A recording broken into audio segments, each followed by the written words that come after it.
దేవుని యొక్క పరిశుద్ధ నామమునకు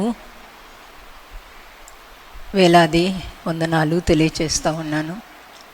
ఈ శుక్రవారం దినాన, ఈ ప్రార్థన ప్రత్యేకమైన దినాన మనమందరం కూడా ఈ రీతిగా కూడి ప్రార్థించడానికి దేవుడిచ్చిన అవకాశం కొరకు దేవునికి వందనాలు తెలియజేస్తూ ఉన్నాను. కొన్ని పాటలు పాడుకున్న తర్వాత దేవుని యొక్క వాక్యాన్ని ధ్యానం చేసుకుందాం. ఈ లైవ్ ప్రోగ్రాంకి అలవాటు పడిపోకండి, తప్పకుండా మందిరంలో కూర్చోవాలి అనే ఒక నిశ్చయితతో ప్రార్థన చేసుకుందాం. దేవుడు మనకి త్వరలో అలాంటి అవకాశం దయచేయనుగాక. ప్రార్థన చేసుకుందాం. ప్రేమ కలిగిన మా ప్రియమైన పరలోక తండ్రి, మీరెంతైనా గొప్ప దేవుడవు ప్రభువా. మీ జ్ఞానము అనంతమైనది స్వామి. ఇలాంటి దారుణమైన పరిస్థితి వస్తుందని మీరు ముందే ఎరిగి ఇలాంటి సాంకేతిక జ్ఞానాన్ని కూడా అనుగ్రహించిన ప్రభువా మీకు వందనాలు. ఈ రీతిగా మీ యొక్క వాక్యాన్ని ధ్యానం చేయటానికి, ప్రార్థనలో పాల్గొనడానికి మీరు అనుగ్రహించిన తరుణాన్ని బట్టి వందనాలు తెలియజేస్తూ, ఈ కార్యక్రమం చూచే ప్రతి ఒక్కరు కూడా ముఖ్యంగా వారి వారి వ్యక్తిగతమైన జీవితాల్లో పెను మార్పులు తీసుకుని వచ్చి ఆత్మీయంగా నీలో స్థిరపరచమని ప్రార్థిస్తూ ఈ కార్యక్రమం మీకు అప్పగిస్తూ యేసు నామమున వేడుకుంటున్నాను తండ్రి, ఆమేన్.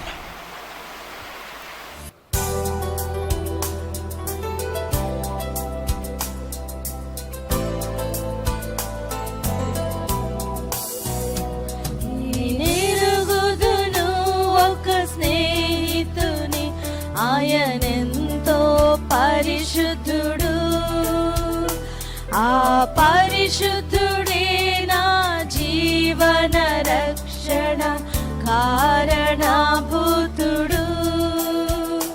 నేనే పరిశుద్ధుడే నా జీవన రక్షణ కారణభూతుడు.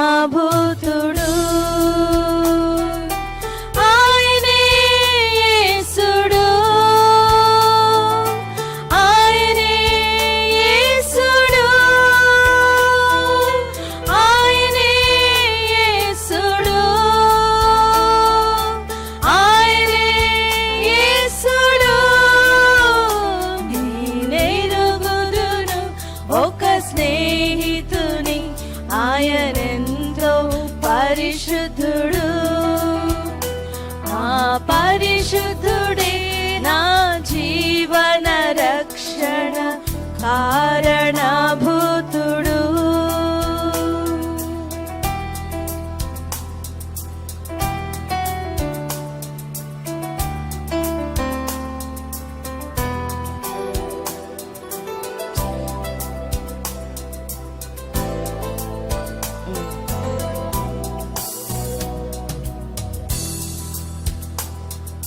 చీకటి దారులలో చితికిన బ్రతుకులను, చీకటి దారులలో చితికిన బ్రతుకులను వెలుగు కలుగజేసే జీవన జ్యోతి యేసే, వెలుగు కలుగజేసే జీవన జ్యోతి యేసే. నేనెరుగుదును ఒక స్నేహితుని, ఆయనెంతో పరిశుద్ధుడు, ఆ పరిశుద్ధుడే నా జీవన రక్షణ కారణభూతుడు.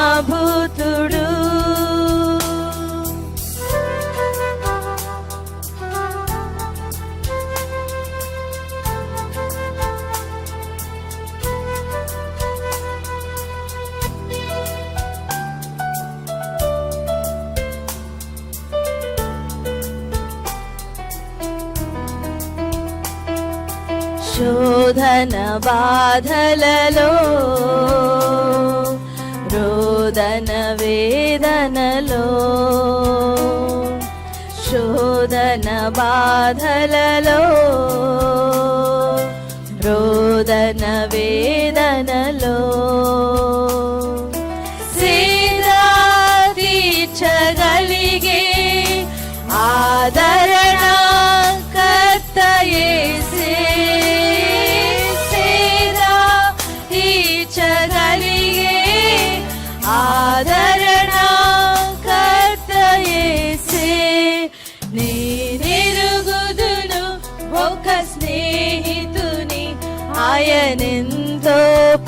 పరిశుద్ధుడు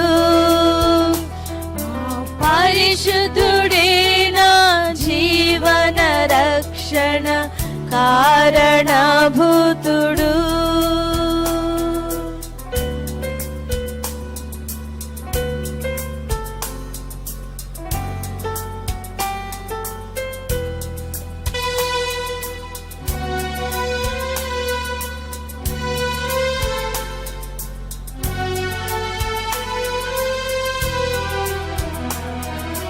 జీవన సంద్రములో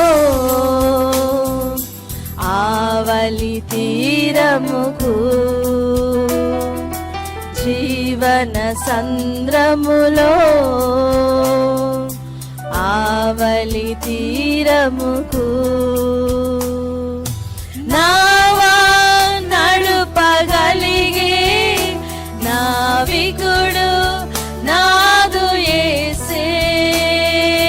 నావా నడుపగలిగే నావికుడు నాదు యేసే. నేనెరుగుదును ఒక స్నేహితుని, ఆయనెంతో పరిశుద్ధుడు. ఆ పరిశుద్ధుడే నా జీవన రక్షణ కారణభూతుడు. ఆయనే యేసుడు, ఆయనే యేసుడు, ఆయనే యేసుడు, ఆయనే యేసుడు.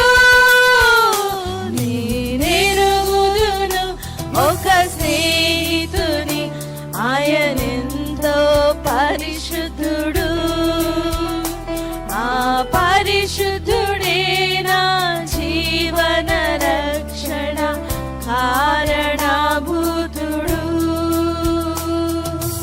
ఆయనే యేసుడు, ఆయనే యేసుడు, ఆయనే యేసుడు, ఆయనే యేసుడు.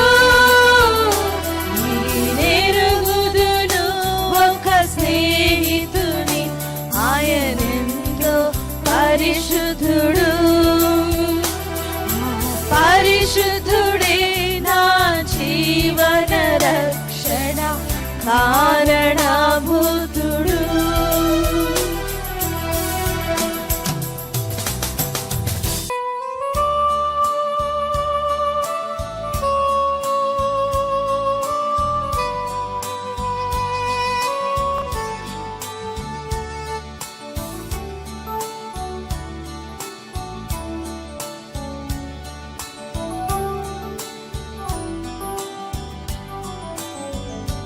నిత్య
పరిశుద్ధ సన్నిధిలో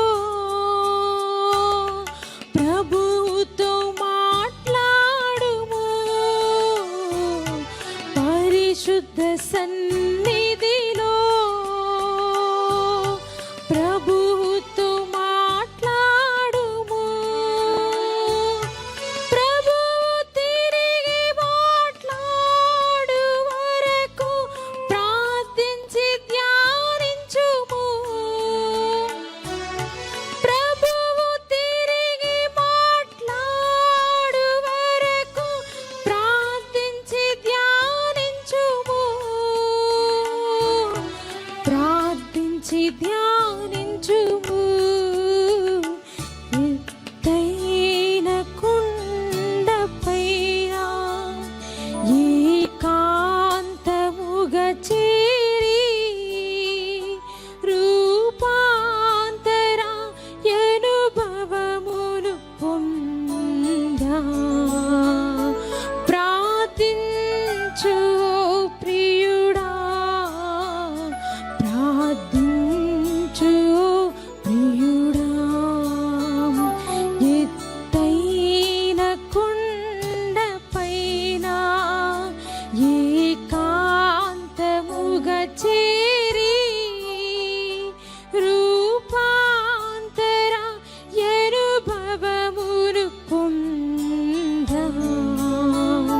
ప్రార్థించు ప్రియుడా, ప్రార్థించు ప్రియుడా, ప్రార్థించు ప్రియుడా.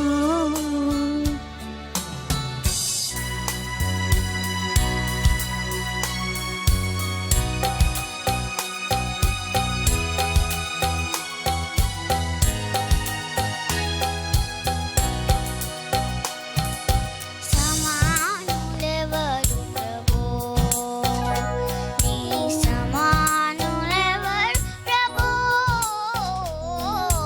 సమానులెవరు ప్రభో.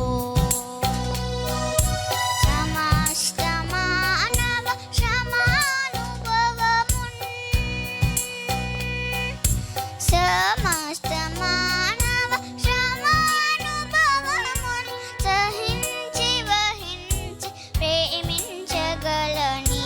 సహించి వహించి ప్రేమించగలని. సమానులెవరు ప్రభో. సమానులెవరు ప్రభో. నీ సమానులెవరు ప్రభో. సమానులెవరు ప్రభో. సమానతత్వము సహోదరత్వము. సమానతత్వము సహోదరత్వము సమంజసముగాను మాకు తెలుపని. సమంజసముగాను మాకు తెలుపని. సమానులెవరు ప్రభో. సమానులెవరు ప్రభో. నీ సమానులెవరు ప్రభో. సమానులెవరు ప్రభో. ఓ పావనాత్ముడా, ఓ పుణ్యశీలుడా. ఓ పావనాత్ముడా, ఓ పుణ్యశీలుడా. పాపాత్ములను బ్రోవ పరమాత్మ సుతని. పాపాత్ములను బ్రోవ పరమాత్మ సుతని. సమానులెవరు ప్రభో. సమానులెవరు ప్రభో.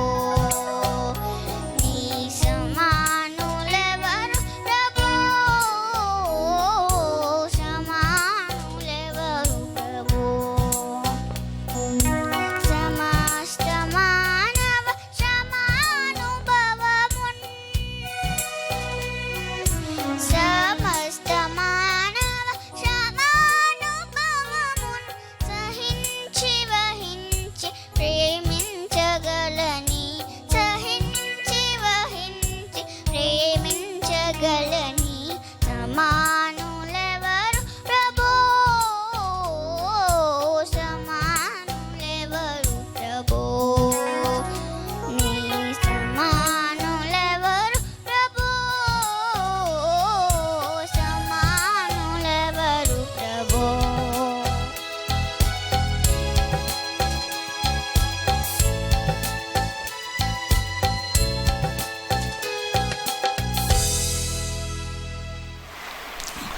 దేవుని యొక్క పరిశుద్ధ నామానికి మహిమ కలుగునుగాక. మన చుట్టూ ఎంత భయంకరమైన పరిస్థితులున్నా ఏ తెగులు నీ గుడారము సమీపింపదు అనే వాక్యాన్ని ఎల్లప్పుడూ మన మనసులో ధ్యానం చేసుకుందాం. అలాగే దేవుని యొక్క కాపురత్వం కింద యెహోవా నా కాపరి అని భక్తుడు చెప్పినట్టుగా ఆయన కాపురత్వంలో మనం భద్రపరచబడి ఉండటానికి దేవుడు మనకి సహాయం దయచేయనుగాక. చాలాసార్లు సంఘంలో చెప్తూ ఉండేదాన్ని, ఆయన మనకి కాపరిగా ఉండాలి అంటే మనం ఆయనకు గొర్రెలుగా ఉండాలి. గొర్రె స్వభావం చాలా సాత్వికమైన స్వభావం. మన గృహాల్లో, వ్యక్తిగతమైన జీవితాల్లో ఎంతసేపు గొర్రెల్లాగా ఉంటాం అనేది కూడా చూసుకోవాలి. ఎంతసేపు సాత్వికంగా ఉంటాం, మంచిగా ఉంటాం. ఏదైనా మనకి ఇష్టం లేని జరిగిందనుకోండి, అప్పుడు కూడా గొర్రెల్లాగానే ఉండగలుగుతున్నామా? ఇది మీకు బాగా అర్థం అవ్వాలంటే, మనకు కోపం వస్తే తాసుపాముల్లాగా అయిపోతాం, లేకపోతే కుక్కల్లాగా మురిగేసుకుంటాం. సోమరితనం వచ్చిందనుకోండి, తాబేల్లాగా అయిపోతూ ఉంటాం, తిండికి మాత్రమే బయటకు వస్తాం. గర్వం వచ్చిందనుకోండి, నెమలిలాగా అయిపోతూ ఉంటాం. నెమలి పురి విప్పినట్టుగా నా అంత అందగత్తి లేకపోతే అందగాడు మరొకడు లేడన్న ఫీలింగ్స్లోకి వెళ్ళిపోతూ ఉంటాం. ఇలాగా రకరకాలుగా ఒక్క రోజులో మనం ఎన్ని అవతారాలైనా ఎత్తగలం. ఇంకా ఆత్రంగా తిండి తినే వాళ్ళ గురించి ఏం పోల్చాలో నాకు అర్థం కావట్లేదు. బైబిల్ అయితే తిండికి ఆతురపడు కుక్కలు అని ఉంది. గొర్రెలాగా రోజంతా ఉండడం ఇది ఒక సాధన, చాలా కష్టం. ఎందుకంటే ఒక్కొక్కసారి మనకి ఇష్టం లేనివి జరుగుతూ ఉంటాయి, మనం అనుకోని జరుగుతూ ఉంటాయి. కానీ ప్రయత్నించాలి, అభ్యాసం చేయాలి, నెమ్మదిగా అలవాటు పడిపోతాం. గొర్రెలకే ఆయన మంచి కాపరి, ఆయన గొర్రెల కాపరి, గొర్రెలకు కాపరి, గొర్రెలకే కాపరి. ఆయన మన కాపరిగా ఉండాలని ఆశపడేవు. మనం గొర్రెగా ఉండటానికి కూడా ఆశపడదాం. ఈరోజు మన ధ్యానానికి లూకాసు సువార్త 7వ అధ్యాయం 36 నుండి చివరి వరకు. ఇక్కడ ఒక స్త్రీని మనం చూస్తాం. చాలాసార్లు ఈమెను గురించి మనం మాట్లాడుకుంటూనే ఉంటాం. దేవుని రాకడ వరకు కూడా ఎక్కడో చోట ప్రపంచంలో ఎవరో ఒకరు లేకపోతే కొన్ని వేల మంది ఈ స్త్రీని గురించి మాట్లాడతారు. నేను ఒక్కొక్కసారి బైబిల్ చదివినప్పుడు అనుకుంటూ ఉంటాను, ఈ బైబిల్ గ్రంథంలో వ్రాయబడిన వాళ్ళు ఎంత ఆశీర్వదింపబడిన వాళ్ళు అనుకుంటూ ఉంటాను. అప్పుడప్పుడు అంటాను కూడా, ఈ బైబిల్ గ్రంథానికే పేజీలు పొడిగిస్తే ఎక్కడో చోట ఏదో ఒక మూల ఒక చిన్న పేర నా కోసం రాయకపోతే యేసయ్య నేను చాలా బాధపడిపోతాను అంటూ ఉంటాను. ఈ బైబిల్లో వ్రాయబడిన వాళ్ళు చాలా చిన్న కార్యాలు చేశారు. కొంతమంది, అంటే నేను దానియేలు, పౌలు అలాంటి వాళ్ళ గురించి మాట్లాడట్లేదు, కొంతమందిని గురించి. వాళ్ళు చేసింది ఒక చిన్న కార్యం, కానీ ఆ చిన్న కార్యం ఆయనకి ఎంత ఇష్టమైపోయింది, పరిశుద్ధాత్మకు ఎంత ఇష్టమైంది, దాన్ని బైబిల్లో రాయించారు. స్త్రీల గురించి ఒక 2 పుస్తకాలు ఉన్నాయి బైబిల్లో, ఎస్తేరు గ్రంథం, ఋతు గ్రంథం. ప్రభువారి పరిచర్యలో యోహాను సువార్త 4వ అధ్యాయంలో ఒక సమరయ స్త్రీని గురించి అధ్యాయం అంతా రాశారు. అలాగా అధ్యాయం అంతా రాయబడిన వ్యక్తులు ఎవరున్నారు చెప్పండి? వాళ్ళు చేసింది ఒక చిన్న కార్యం, దానికి దేవుడు చాలా గొప్ప ఆశీర్వాదాన్ని లేక ప్రతిఫలాన్ని ఇచ్చారు. ఈరోజు మనం ధ్యానించబోయే ఈ స్త్రీ ఈమెమి ఎన్నిక కలిగిన స్త్రీ కాదు. ఒక ఘనత కానీ గౌరవాన్ని నోచుకున్న స్త్రీ కాదు. ఊరంతా కలిసి ఆమెకు పాపాత్మురాలు అనే పేరు పెట్టారు. పరిసయ్యులంతా ఆమెను పాపాత్మురాలుగా చూసేవాళ్ళు. నేను అప్పుడప్పుడు అనుకుంటాను, పాపులందరూ కలిసి ఒక స్త్రీకి పాపాత్మురాలు అని పేరు పెట్టారేమో అని. మనలో కూడా పేర్లు పెట్టేవాళ్ళు చాలామంది ఉంటారు కదండి. ఈ పేర్లు పెట్టేవాళ్ళు అది ఒక నైపుణ్యం, ఒక టాలెంట్ అనుకుంటాను. మనిషి యొక్క స్వభావాన్ని బట్టి లేకపోతే మాట్లాడే తీరుని బట్టి ఒక పేరు పెడతా ఉంటారు. అది మంచి అర్థంలో పెడితే పర్వాలేదు, కానీ ఒకవేళ తప్పు అర్థంలో పెడుతుంటే అలాంటి వాళ్ళు ఎవరైనా ఈ వాక్యం వింటే కొంచెం గమనించుకోమని మనవి చేస్తున్నాను. ఇద్దరు వ్యక్తుల్ని మనం ఇక్కడ చూస్తూ ఉన్నాం. 36 పరిసయ్యుల్లో ఒకడు తనతో కూడా భోజనము చేయమని ఆయన్ను అడిగెను. ఆయన ఆ పరిసయ్యుని ఇంటికి వచ్చారు. ఆ రోజుల్లో ఎవరైనా యేసు ప్రభువుని అంటే ప్రభువుగా అంగీకరించడం కాదు, కానీ ఆయన పక్షంగా లేకపోతే ఆయనతో సహవాసం చేస్తే వెలివేయబడతారు అని ఒక నిర్ణయం కూడా జరిగింది. అయినా ఈ పరిసయ్యుడు తెగించాడు. ఏముంది, ఆయన మంచివాడు, మంచి బోధలు చేస్తున్నాడు, ఎన్నో అద్భుతాలు చేస్తున్నాడు, ఎంతమందినో బాగు చేస్తున్నాడు, ఆయన చాలా నిరాడంబరంగా ఉన్నారు, ఆయనకి ఒక పూట భోజనం పెడితే ఏం పోయింది అని మంచి మనసుతోనే పరిసయ్యుడు పిలిచాడు. పరిసయ్యుడు భోజనానికి పిలిచాడు, కానీ తన హృదయంలోకి పిలవలేదు. ఇంట్లోకి పిలిచాడు, కానీ హృదయంలోకి పిలవలేదు. భోజనానికి పిలిచాడు, కానీ తన జీవితంలోకి పిలవలేదు. గమనించండి, తన ఇంట్లోకి పిలిచాడు, కానీ భోజనానికి పిలిచాడు, కానీ అతని యొక్క ఇంటిలో ఆయనకి అధికారము లేదు. పరిసయ్యుని హృదయంలోకి పిలవలేదు. 2, ఆయన జీవితంలోకి పిలవలేదు. మామూలు వ్యక్తి, ఒక ప్రవక్త, ఆయన కొంచెం సన్మానిద్దాం అనుకున్నాడు. అంటే యేసు ఎవరో అతనికి అర్థం కాలేదు. ఆయన బోధలు జీర్ణించుకోలేదు. ఆయన బోధలు కూడా అర్థం కాలేదు. ఆయన చేసే ఈ మహత్కార్యాలు, స్వస్థతలు చూసినప్పుడు ఈయన ఒక చాలా మహనీయుడై ఉంటాడు అనేది కూడా అతనికి అర్థం కాలేదేమో అనిపిస్తుంది. ఈ రోజుల్లో యేసుని అంగీకరించే వాళ్ళు చాలామంది ఉంటారు. ఎవరికి దేవుని గురించి చెప్తా ఉన్నా మాకు ప్రభు అంటే ఇష్టమేనండి అంటారు. ఆయనే దేవుడు అంటే ఒప్పుకోరు, ఆయన కూడా దేవుడు అంటే ఒప్పుకుంటారు. కానీ ఆయన ఒక్కరే దేవుడు. ఒక బిడ్డ ఉంటే ఒక తండ్రే ఉంటాడు. ఏకైక సృష్టికర్త ఆయనే.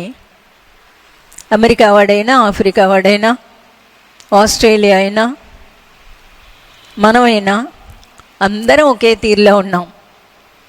ఇప్పుడు COVID-19 ప్రపంచమంతా ఉంది కదండి, అందరినీ ఏకం చేసింది కదా, అందరూ దాంతో పోరాడుతున్నారు కదా, అందరూ మందులు కనుగోవడానికి, వ్యాక్సిన్ కనుగోవడానికి ప్రయాసపడుతున్నారు కదా. కాబట్టి సృష్టికర్త ఒక్కరే, ఆశీర్వదించేది ఆయనే, రక్షించేది ఆయనే, స్వస్థపరిచేది ఆయనే, మనిషికి పాప పరిహారం ఇచ్చేది ఆయనే, మనశ్శాంతిని ఇచ్చేది ఆయనే.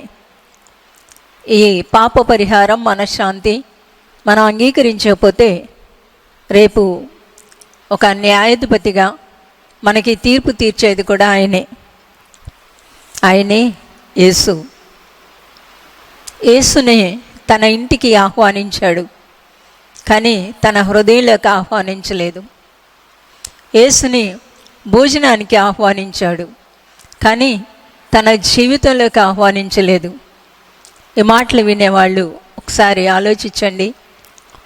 యేసుకి పైన చేయాల్సినవి చేస్తున్నామా, లేక మన జీవితంలోకి, మన హృదయంలోకి, మన యావత్ జీవిత పరిధిలోనికి ఆయనకి హక్కునిచ్చామా? ఇది మనం చాలా జాగ్రత్తగా ఆలోచించుకోవాలి. ఆయన బయట నుంచి వెళ్ళిపోయే దేవుడు కాదు. ఏదో బైబిల్ చదువుకుంటే, ప్రార్థన చేసుకుంటే, కానుకలు ఇచ్చేస్తే తృప్తి పడే దేవుడు కాదు. అది నేను చెప్పేది. ఈ విషయం మనం చాలా జాగ్రత్తగా గమనించుకోకపోతే ఆయన్ని మనం గౌరవించిన వాళ్ళం అవుతాం, ఘనపరిచిన వాళ్ళం అవుతాం, కానీ బయట నుండే మనల్ని ఆయన్ని పంపేసిన వాళ్ళం కూడా అవుతాం. యేసు ప్రభువుకు కావాల్సింది పరిసయ్యుడి భోజనం కాదు. యేసు ప్రభుకి కావాల్సింది ఏదో పిచ్చాపాటి మాట్లాడటం కూడా కాదు. ఆయనతో ఏం మాట్లాడగలరండి? ఆయన పరలోకం నుండి దిగి వచ్చిన వ్యక్తి. ఇద్దరు మనుషులు కూర్చుంటే ఓ టాపిక్ మాట్లాడుకుంటారు కదా, ఇద్దరికీ ఇష్టమైన ఒక టాపిక్, లేక ఇద్దరికీ బాగా తెలిసిన ఒక టాపిక్ అనుకుంటూ ఉంటాను. ప్రభుతో కూర్చుంటే ఏం మాట్లాడతాం? ప్రభుతో కూర్చుంటే పరలోక సంబంధమైన విషయాలు మాట్లాడతారు. ఆయన మన ఆత్మీయమైన జీవితాన్ని గురించి మాట్లాడతారు. మనం ఎక్కడ పడిపోతున్నాము, ఎక్కడ సరైన భక్తి చేయలేకపోతా ఉన్నాము, ఏ బలహీనత మనల్ని జయిస్తూ ఉందో, ఏ విషయానికి మనం ఆయనకి దూరంగా ఉంటున్నామో, ఏ విషయంలో మనం ఆయనకి అధికారం ఇవ్వలేదో అవి మాట్లాడతారు ఆయన. మనం ఏం మాట్లాడతాం? మనం కూడా ఆయన ఏం మాట్లాడతారో దాంట్లో మనం కూడా సంభాషణ కలపాలి. అవును ప్రభువా, ఒక శ్రేష్టమైన భక్తి చేయాలనుంది, ఫలాంది జయించలేకపోతా ఉన్నాను, ఈ బలహీనత జయించలేకపోతా ఉన్నాను, ఈ మనస్తత్వాన్ని జయించలేకపోతా ఉన్నాను, ఇక్కడ నేను ఎలా జయించాలో నాకు అర్థం కావట్లేదు అంటే అప్పుడు ఎలా జయించాలో చెప్తారు, లేక ఎలా స్వార్థం లేకుండా బ్రతకాలో ఆయన చెప్తారు. పరిసయ్యుడికి ఆయన ఎవరో అర్థం కాలేదు అనుకున్నాం కదా. అయితే ఒక స్త్రీ వచ్చింది, పాపాత్మురాలైన ఒక స్త్రీ, ఆ ఊరిలో ఉన్న 37 ఆ ఊరిలో ఉన్న పాపాత్మురాలైన ఒక స్త్రీ. ఆ ఊర్లో ఎంతమంది జనాభా ఉండుంటారో, ఆ దినాల్లో జనాభా చాలా తక్కువ కాబట్టి ఆ ఊర్లో ఒక 100, 200, 150 ఉన్నారేమో. ఆ ఊరంతటికీ పాపాత్మురాలిగా ఈమె ఒక గుర్తింపులోకి వచ్చింది. పరిసయ్యుని ఇంట ఉన్నాడని తెలుసుకుంది. ఎన్నిసార్లు వెతికిందో, యేసు ఒంటరిగా ఎక్కడ దొరుకుతారు, ఆయన పాదాలకు ఎత్తరు పుయ్యాలి, ఆయన పాదాలు పట్టుకొని ఏడవాలి అని ఎన్ని రోజులుగా వెతుకుతూ ఉందో, ఆయన ఎక్కడ తీరిగ్గా దొరుకుతారు నాకు. ఎన్నిసార్లు ఆ అత్తరు బుడ్డు పట్టుకొని ఎన్ని వీధులు తిరిగిందో. ఎక్కడైనా కూర్చుంటారా? ఎవరింట్లోనైనా కూర్చుంటారా? కొంతసేపు ఆయన ఎక్కడైనా కూర్చుంటే, కొంచెం జనసమూహాలు లేకుండా ఒంటరిగా దొరికితే ఆయన పాదాల మీద పడి ఏడవాలి అనే కోరికతో ఈ తల్లి తిరుగుతూ ఉంది. ఎందుకు అసలు ఆమెకు ఆ కోరిక వచ్చింది? మీరు బైబిల్ చదివేటప్పుడు ఆలోచించాలి, ముందు వెనక ఆలోచించాలి. అసలు ఎందుకు ఆమెకు ఆ కోరిక వచ్చి ఉంటుంది? ఎందుకు ఆయన పాదాలు పట్టుకొని ఏడవాలనుకుంది?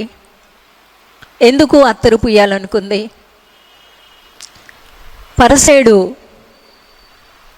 ఎందుకు ఆయన్ని అర్థం చేసుకోలేదు? ఈ స్త్రీ అర్థం చేసుకుంది, ఆయన బోధలు వింది, ఆయన పరికించి చూసింది. ఈయన మామూలు మనిషిలా లేడు, ఈయనలో ఏదో దైవత్వం ఉంది, ఈయన పాదాలు పట్టుకుంటే నా జీవితం మారిపోతుంది. అందరూ నన్ను పాపాత్మురాలు అంటున్నారు కదా, ఎవరేమైనా పర్వాలేదు కానీ ఈయన నన్ను పాపాత్మురాలు అనకూడదు, ఈయన రక్షించాలి నన్ను అని ఒక మౌన ధ్యానం, ఒక మౌన ఆర్తనాదం, మౌన ప్రార్థన ఆమె యొక్క మనసుని, జీవితాన్ని, హృదయాన్ని అంతటినీ కూడా ఆకర్షించేశాయి, అలముకుపోయాయి. కాబట్టి ఎన్నిసార్లు ఆ అత్తరు బుడ్డు పుట్టుకొని తిరుగుతూనే ఉంటుంది. ఒకరోజు తెలుసుకుంది, ఏమని? ఈ పారసైని ఇంట్లో ఆయన భోజనానికి వచ్చాడని. ఎలా బతిమలాడిందో, ఒకవేళ ఆ ఇంటి ఆ ద్వారం దగ్గర ఉన్న అతన్ని ఒకసారి కొంచెం లోపలికి వెళ్తాను, ఈ అత్తరు ఆయన పాదాలకు పూసుకొని వస్తాను. ఆమె చేసిన చర్యలు చూడండి. ఒక బుడ్డిలో అత్తరు తీసుకొని వచ్చి, నెంబర్ 1. 2, వెనుక తట్టు ఆయన పాదముల యొద్ద నిలవబడి. 3, ఏడ్చుచు. 4, కన్నీళ్లతో ఆయన పాదములను తుడిచి. 5, తన తల వెంట్రుకలతో కన్నీళ్లతో ఆయన పాదములను తడిపి తన తల వెంట్రుకలతో తుడిచి. 6, ఆయన పాదములను ముద్దు పెట్టుకొనుచు ఆ అత్తరు వాటికి పూసెను. 7 పనులు చేసిందండి. ఇవన్నీ ఒక్కసారి ఎలా చేసింది అనుకుంటారు? అలా ఒక్కసారే ఏదో అలా చేయలేదు. ఎన్ని రోజులుగా ఈమె ఇది తన మైండ్లో రిహార్సల్ చేసిందో. పిల్లలు ఒక డ్రామా వేయకముందు, చాలా పెద్ద డ్రామా అయితే 2-3 నెలలు రిహార్సల్ చేసేవి కూడా ఉంటాయి. చిన్నవి అయితే కనీసం ఒక వారం 10 రోజులు రిహార్సల్ చేయిస్తాం. ఈమె ఎన్ని రోజులుగా లేకపోతే నెలల తరబడి ఏమేం చేయాలి? ఆయన దగ్గరికి వెళ్ళాలి. 2, వెనుక తట్టు నిలబడాలి. వెనుక తట్టు నిలబడటం అంటే అర్థం ఏంటి? నాకు ముందుకొచ్చి మీ ముఖం చూసే ధైర్యం లేదు. ఒక్కొక్కసారి కొంతమంది వెనకాలే నిలబడతారు. పర్వాలేదమ్మా ముందుకు రా. వద్దండి ముందుకు రాను. ఏంటది? చిహ్నం, గౌరవం.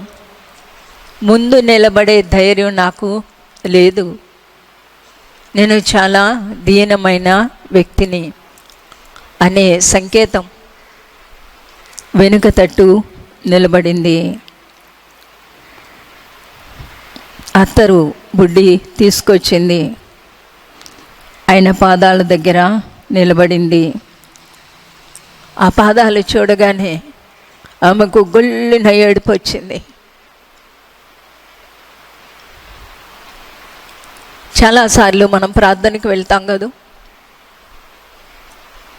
ఆయన పాద సన్నిధికి వచ్చాం అనే పాట కూడా పాడుకుంటూ ఉంటాం. ఆయన పాదాలు. ఆమెకేమర్థమైంది? ఆమె అక్కడక్కడ ఆయన బోధలు విందేమో. పరలోకం నుండి దిగి వచ్చిన వాడని నేనే అనే మాట ఎప్పుడైనా విన్నదేమో. ఈ పాదాలు ఈ భూమి మీదకి నా కోసమే వచ్చాయి అనుకోగానే చాలా వచ్చింది. ఆమె హృదయం పగిలిపోయింది. పరిసయ్యుడి గుండె ఏమీ పగలట్లేదు. పరిసయ్యుడు తన జీవితంలోకి ఆహ్వానించలేదు.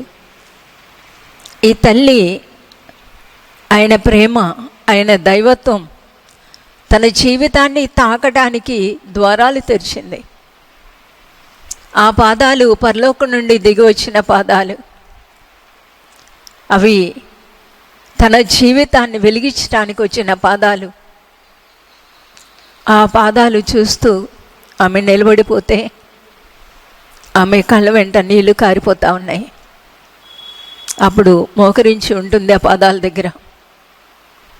ఆ పాదాల మీద కన్నీరు పడిపోతూ ఉంది. పాదాలు తడిచిపోతూ ఉన్నాయి. అయ్యో, ఈ పాదాలు తడిచిపోతున్నాయి. ఇంకా ఆమె తల వెంట్రుకలతో ఆ పాదాలని తుడిచింది. ఆ కన్నీరు తుడిచింది. తుడుస్తూనే ఉంది, కన్నీరు కారుతూనే ఉంది. ఆ పాదాలను ముద్దు పెట్టుకోవడం ప్రారంభించింది. ముద్దులు ఎప్పుడు పెడతామండి? హృదయం నిండా ప్రేమ పొంగినప్పుడు ముద్దు పెడతాం. ఆమె ఆ పాదాలు ముద్దు పెట్టుకుంటూనే ఉంది. ఆమె ఆ పాదాలను తడుపుతున్న కొలది కూడా ఆమె హృదయంలో ఉన్న ప్రేమ బయటికి ప్రవహిస్తూ ఉంది. ఎందుకంత ప్రేమ వచ్చింది ఈ తల్లికి, ఈ పాపాత్మురాలికి? ఆమెలో ఉన్న పాపాలు, ఆ పాపాల నుంచి విడుదల పొందాలన్న ఒక తపన, ఈ పాపపు జీవితం నుండి బయటికి వచ్చేయాల సంపూర్తిగా అనే ఒక తపన గుండె పగిలిపోయి కన్నీరు వచ్చేస్తూ ఉంది. ఈరోజు నా ప్రశ్న, దేవుని యొక్క ప్రేమ తలంచుకున్నప్పుడు, ఆయన సిలువలో మన కొరకు మరణించడం మన కళ్ళ ముందు తలంచుకున్నప్పుడు ఏమన్నా కన్నీరు వస్తుందా మనకి? యేసు అంటేనే కన్నీరు వస్తూ ఉంటుంది. యేసు అంటేనే రక్షకుడని అర్థం.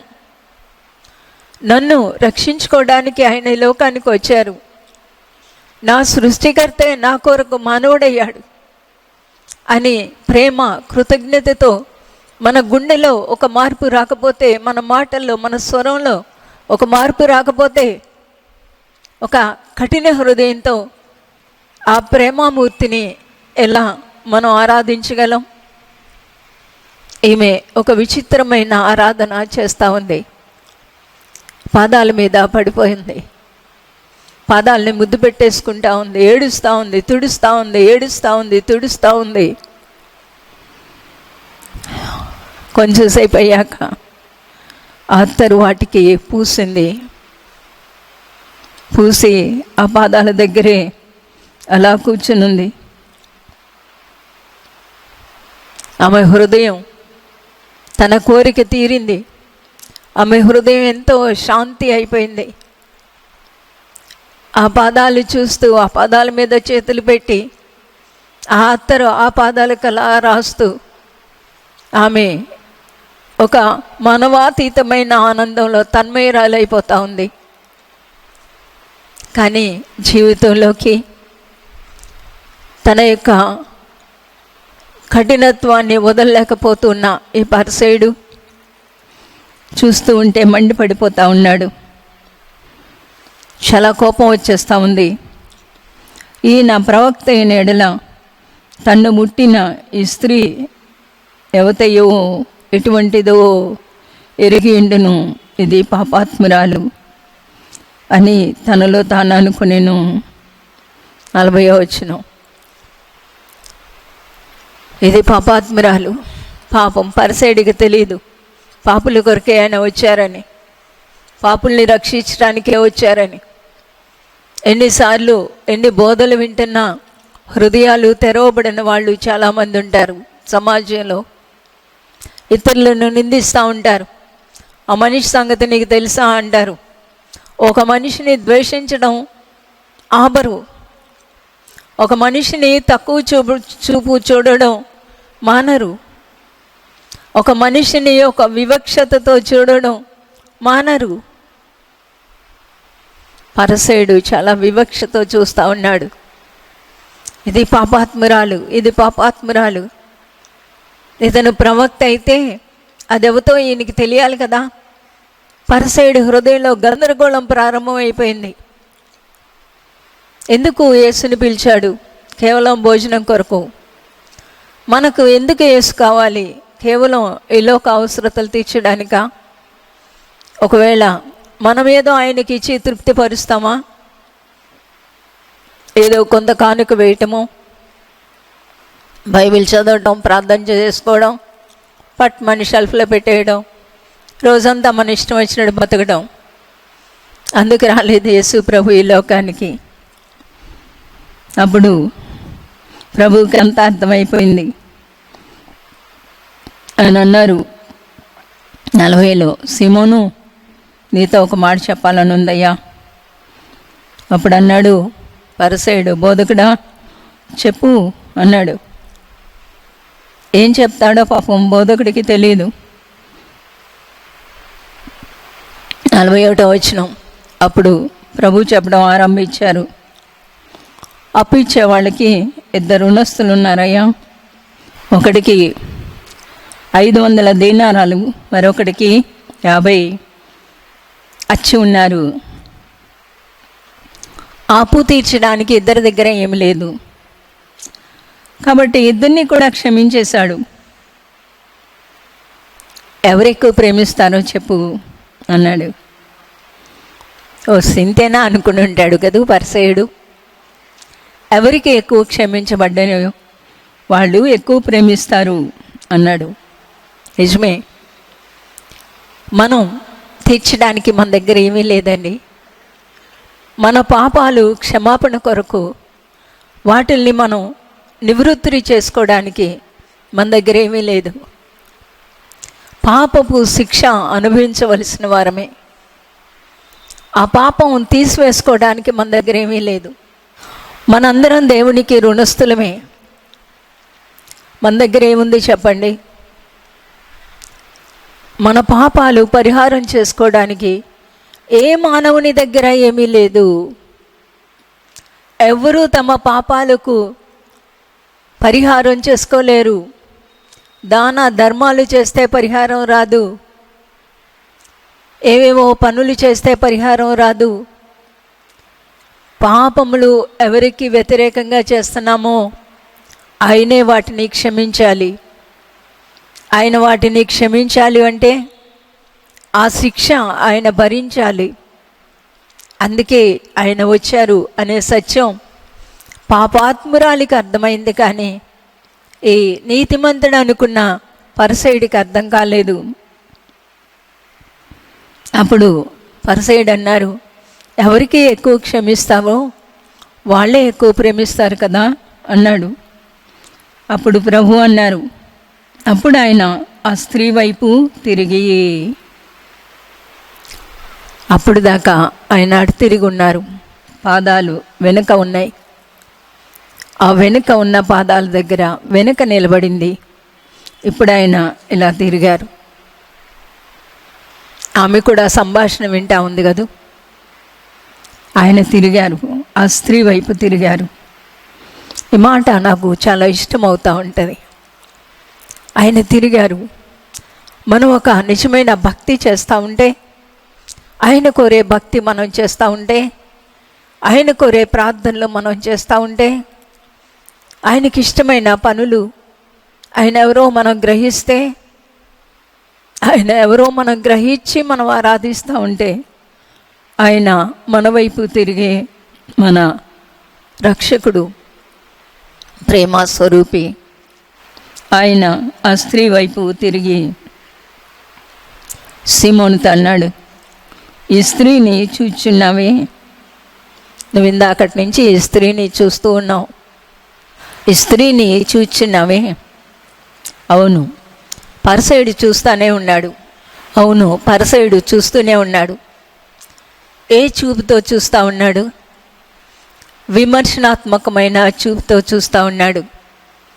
ఇది పాపాత్మురాలు అనే ఉద్దేశంతో చూస్తూ ఉన్నాడు. ఒక హీనమైన దృష్టితో చూస్తూ ఉన్నాడు. చాలా తృణీకారపు దృష్టితో చూస్తూ ఉన్నాడు. నొచ్చుకునే దృష్టితో చూస్తూ ఉన్నాడు. కలవరంతో చూస్తూ ఉన్నాడు. ఆ పాపాత్మురాలు అసలు ఇంట్లోకి వచ్చినందుకు వాడికి ఎంత కోపం వచ్చి ఉంటుందో. ఈ స్త్రీని చూస్తున్నావు, నేను నీ ఇంట్లోకి వచ్చాను. 41వ వచనం, నువ్వు నా పాదములకు నీళ్ళు ఇవ్వలేదు, ఇలాంటి సంఘటన ఎక్కడ లేదండి ప్రభు వారి జీవితంలో. నువ్వు నాకు నీళ్ళు ఇవ్వలేదు, నువ్వు ఒక బకెట్లోనో లేకపోతే అక్కడున్న ఒక కూజానోనో బాణలో నుండో నువ్వు ఇవ్వక్కర్లేదు, నీ పనివాడితో నా కాళ్ళు కడుక్కోవడానికి నీళ్ళు ఇవ్వలేదు. కానీ ఈమె కన్నీళ్ళు ఇచ్చింది, కన్నీళ్ళతో నా పాదాలు తడిపింది, తల వెంట్రుకలతో తుడిచింది. తల వెంట్రుకలు అనేవి స్త్రీకి చాలా ప్రాముఖ్యం, చాలా ఇష్టం. తల వెంట్రుకలు స్త్రీకి గౌరవం, తల వెంట్రుకలు ఆమెకు ఘనత అని పౌలు గారు 1 కొరింథీ 11లో కూడా రాశారు. తల వెంట్రుకలు చాలా ఇష్టంగా ఉంటాయి స్త్రీలకి. అంటే నాకు ఇష్టం, నాకు ఘనం, నాకు ముఖ్యం అనుకున్నదంతా కూడా నీ పాదాలకు అంకితం. ఒకవేళ నా అందమంతా కూడా నీ పాదాలకి అంకితం. ఇక మీదట ఈ అందంతో ఎవరిని మోసం చేయను, ఇక మీదట నా తల వెంట్రుకలతో ఎవరిని మోసం చేయను, ఏ పాపపు రొంపిలోకి ఇంకా నేను దిగను అని ఒకవేళ ఆమె కన్నీటికి అర్థం కావచ్చు. నా పాదములను తడిపి తన తల వెంట్రుకలతో తుడిచెను. నీవు నన్ను ముద్దు పెట్టుకొనలేదు, అది ఆచారం. ఒక అతిథి ఇంటికి వచ్చినప్పుడు నుదుట ముద్దు పెట్టుకొని తెచ్చుకుంటారు లోపలికి. పరిసయుడు అది చేయలేదు. ఎందుకు పిలిచినట్టు పరిసయుడు నాకు అర్థం కాదు. ఆయన కనీసం కాళ్ళకి నీళ్ళు ఇవ్వలేదు, ఏంట్లో ఆయనకి నీళ్ళు ఇచ్చేది, వచ్చి కూర్చుంటాడులే అనుకున్నాడు. అతని హృదయం అంతా ఒక విధమైన గర్వం. 2 ముద్దు పెట్టుకోలేదు. నేను ముద్దు పెట్టుకోవడం ఏంటి, నేను ఒక పరిసయుడిని, ఈయన అలా రోడ్డు మీద తిరిగే ఒక బోధకుడు, నా స్థాయికి నా తగడు అనుకున్నాడేమో. కానీ నేను లోపలికి వచ్చినప్పటి నుండి ఈమె నా పాదములు ముద్దు పెట్టుకొనుట మానలేదు. ఎన్ని ముద్దులు పెట్టిందో ఆ పాదాలకి. మనం యేసయ్య పాదాల దగ్గర కూర్చొని ప్రార్థన చేసేటప్పుడు మన గుండెలు కరగకపోతే ఆ ప్రార్థనలో జీవం ఉండదేమో అనుకుంటా ఉంటాను.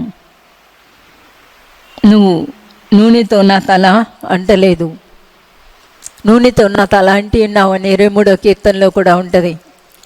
నూనెతో తల అంటటం అంటే గౌరవించడం, వచ్చిన అతిథిని గౌరవించి లోపలికి పిలుచుకోవడం, ముద్దు పెట్టుకోవడం, ముందు కాళ్ళకి నీళ్ళు ఇవ్వడం, తలకి నూనె అంటి తెచ్చుకోవడం, అది ఆచారం. నూనెతో నా తల అంటలేదు 46 ఈమె. కానీ ఈమె నా పాదములకు అత్తరు పూసింది. జస్ట్ కొంచెం నూనె, కొన్ని చుక్కల నూనె నీకు చాలా కష్టమైపోయింది, కానీ ఒక బుడ్డెడు అత్తరు నా పాదాలకి పూసింది. ఆమె విస్తారముగా ప్రేమించను గనుక ఆమె యొక్క విస్తార పాపములు క్షమింపబడినని నీతో చెప్పుచున్నాను. ఎవనికి కొంచెము క్షమింపబడునో వాడు కొంచెముగా ప్రేమించునని చెప్పి 48లో నీ పాపములు క్షమింపబడినవని ఆమెతో చెప్పెను. యేసు ప్రభు కావాల్సింది భోజనాలు కాదండి, ఆయనకు కావలసింది పశ్చాత్తాపంతో కూడిన కన్నీరు, ఆయన్ని ప్రేమించడం, ఆయన ఎవరో మనం అర్థం చేసుకోవడం. మన ఐహికమైనవి తీర్చడానికి ప్రభు ఈ లోకానికి రాలేదు. మన సమస్యలు, మన బాధలు, మన కష్టాలు, మన కన్నీరు ఆయన పాదాల దగ్గర ఉంటుంది. కానీ ఆయన ఎందుకు వచ్చారు? మన పాపాలు తీయటానికి వచ్చారు, పాపపు హృదయాన్ని తీయటానికి వచ్చారు. అప్పుడు ఆయనతో పాటు కూర్చున్న వాళ్ళు అనుకున్నారు, పాపములు క్షమించడానికి ఇతడు ఎవరు అని తమలో తాము అనుకున్న సాగిరి. అక్కడ వీళ్ళిద్దరే కాదు, ఇంకా ఉన్నారు. అందరి ముందు కూడా ఈ తల్లి ఆయన పాదాలను కన్నీటితో కడిగి తుడిచి తల వెంట్రుకలతో అత్తరు పూసింది. ఈమె ప్రేమకు ప్రభు ఆమె హృదయాన్ని అర్థం చేసుకున్నారు. అందుకని 50వ వచనం అన్నారు, నీ విశ్వాసము నిన్ను రక్షించెను, సమాధానము కలదానవై వెళ్ళువని ఆ స్త్రీతో చెప్పెను. నీ విశ్వాసం, మౌన విశ్వాసం, మౌన ప్రేమ, ఆరాధన, మౌన ప్రార్థన, హృదయ అంతరంగంలో తిరుగుతున్న ప్రార్థన. నా పాపాలు క్షమించటానికి నా ఈ లోకానికి వచ్చారు అనే ప్రత్యక్షత ఆ స్త్రీకి దొరికింది. ఈ రోజుల్లో ఈ వాక్యం వింటున్న మనలో ఎంతమంది ఆయనను మన పాప క్షమాపణ కొరకు అన్వేషిస్తూ ఉన్నాం? మనల్ని పరిశుద్ధపరచడానికి ఆయన వెతుకుతూ ఉన్నాం. మనల్ని క్షమించి తన హక్కున చేర్చుకోవడానికి దిగి వచ్చిన దైవ కుమారుడిని నమ్ముతూ ఉన్నాం. చాలామందికి యేసు అంటే సహాయం చేసే దేవుడు, స్వస్థపరిచే దేవుడు, సమస్యలు తీర్చే దేవుడు. ఓకే, అవన్నీ చేస్తారేమో నాకు తెలియదు, కానీ నేనైతే అందుకు ఆయన నమ్మలేదు. మనశ్శాంతి లేక దేవుణ్ణి నమ్మాను. పాప క్షమాపణ కొరకు దేవుణ్ణి నమ్ముకోవాలి మనం. ఈ లోకంలో ఎవ్వరు కూడా పాప క్షమాపణ ఇవ్వరు. ఈ లోకంలో పాప క్షమాపణ కొరకు రక్తం చిందించిన వాళ్ళు ఎవరూ లేరు. ఆ స్త్రీకి అది అర్థమైంది, ఈ పరిసయుడికి అది అర్థం కాలేదు. కాబట్టి పరిసయుడు ప్రభువుకి ఏం చేయాలో అది చేయలేదు. బాహ్యమైనవి దేవుణ్ణి సంతృప్తి పరచవు. నువ్వు బైబిల్ చదువుకున్నంత మాత్రాన ఆయనకి ఏమన్నా సంతోషమా? బైబిల్ ప్రకారం జీవిస్తే ఆయనకి సంతోషం. మనం ప్రార్థన చేస్తే ఆయనకి సంతోషమా? కాదు. మనం ఏం ప్రార్థన చేస్తున్నామో అలా బ్రతికితే ఆయనకి ఇష్టం. మనం ఆయనకు భోజనం పెట్టడం, ఆతిథ్యం ఇవ్వడం ముఖ్యమా? కాదు. మన హృదయాలు తెరిచి ఆయన మనల్ని జీవితంలోకి ఆహ్వానించడం, ఆయనతో మన జీవితాన్ని నింపుకోవడం మనకి ప్రాముఖ్యం. తద్వారా మనకి సమాధానం వస్తుంది. ప్రార్థన చేసుకుందాం. ఈ ప్రార్థన చేయకముందు మన రాష్ట్రం కొరకు, మన దేశం కొరకు, ఈ ప్రపంచం కొరకు, ప్రతి పరిస్థితి కొరకు కూడా కొద్దిసేపు మనం ప్రార్థన చేద్దాం. ప్రార్థన చేసుకుందాం. ప్రేమ కలిగిన మా ప్రియమైన పరలోకపు తండ్రి, కాలములను సమయములను మీ స్వాధీనం అందించుకున్నవాడా, ఈ భూగోళం అంతా కూడా మీదే ప్రభువా. లోకమును దాని సంపూర్ణత నీవే అని నీ గ్రంథం చెప్తా ఉంది. ఏం జరుగుతూ ఉంది మీ అనుమతి లేకుండా జరగదు. మీరు సెలవిస్తేనే భూమి మీద నాశనాలు కూడా కలుగుతాయి స్వామి. దేవా, ఈ భయంకరమైన వ్యాధితో బాధపడుతున్న ప్రతి వ్యక్తి కొరకు ప్రార్థిస్తూ ఉన్నాం. మీరొక్కరే దీన్ని ఆపగలరు స్వామి. సహాయం చేయమని మీ పాదాల మీద బ్రతిమలాడుతున్నాం నాయన. అలాగే మా దేశాన్ని కనికరించండి. మీరంటే ఎవరో తెలియక, మీ ప్రేమ తెలియక, మీ రక్షణ, మీ రక్త ప్రోక్షణ తెలియక నశించిపోతున్న మా దేశాన్ని రక్షించమని ప్రార్థిస్తున్నాం. నిజదేవుడు ఎవరైనా ఉన్నారా అని ఎంతమంది వెతుకుతున్నారో వారికి మీ ప్రత్యక్షత దయచేయమని ప్రార్థిస్తున్నాను నాయన. మీకే వందనాలు ప్రభువా. సహాయం చేయండి స్వామి. మీరే కనికరించండి ప్రభువా. మీకు వందనాలు. మా రాష్ట్రం కొరకు ప్రార్థన చేస్తూ ఉన్నాం. ఎన్నెన్ని బాధ్యతల్లో ఉన్న ప్రతి ఒక్కరి కొరకు ప్రార్థన చేస్తూ ఉన్నాం. అలాగే నాయన, ఎంతమంది మా బిడ్డలు, సంఘ బిడ్డలేమి, బయట వారేమి, ఎంతమంది ఎన్ని గురుతర బాధ్యతలలో గడప గడపకు వెళ్తూ ఉన్నారో దీన బిడ్డలను మీరు రక్షించి కాపాడమని ప్రార్థిస్తూ ఉన్నాం. వైద్య బృందం అంతటినీ కూడా మీరు కాపాడండి. ఎంతమందికి ఈ వ్యాధి సోకిందో ముట్టి బాగు చేయమని ప్రార్థన చేస్తూ ఉన్నాం. అలాగే పోలీసు సిబ్బంది అంతటి కొరకు ప్రార్థన చేస్తూ ఉన్నాం. వారిలో ఎంతమందికి వ్యాధి సోకిందో ముట్టి బాగు చేయమని ప్రార్థన చేస్తూ ఉన్నాం. మరణానికి అప్పగించకండి ప్రభువ. ప్రతి ఒక్కరూ మిమ్మల్ని తెలుసుకోవడానికి, మీ ప్రేమ, మీ రక్షణ తెలుసుకోవడానికి సహాయం చేయమని ప్రార్థిస్తున్నాను నాయన. మీకు వందనాలు. ఈ కార్యక్రమం చూసిన ప్రతి ఒక్కరిని వారి వారి కుటుంబాలను, వారి జీవితాలను మీకు అప్పగిస్తూ, కేవలం పై భక్తి కాకుండా వారి యొక్క జీవితాల్లోనికి వ్యక్తిగతమైన ప్రతి అంశంలోకి ప్రభువుని, మిమ్మల్ని తెచ్చుకోవడానికి సహాయం చేయండి. చూసిన ప్రతి ఒక్కరిని దర్శించి మీ పరిపూర్ణమైన రక్షణ, ఆమెకు అనుగ్రహించిన సమాధానాన్ని పొందుకొని మీలో జీవించే ధన్యకరమైన బిడ్డలుగా చేయమని ప్రార్థిస్తూ మీకే అప్పగిస్తూ యేసు నామమున వేడుకుంటున్నాను తండ్రి. ఆమేన్. దేవుని యొక్క అత్యంతమైన కృప ప్రతి ఒక్కరికి తోడయండి. ఆయన కొరకు నమ్మకమైన, ఆయనకు ఆనందం కలిగించే భక్తి చేయటానికి దేవుడు మనందరికీ సహాయం చేయనుగాక. ఆమేన్.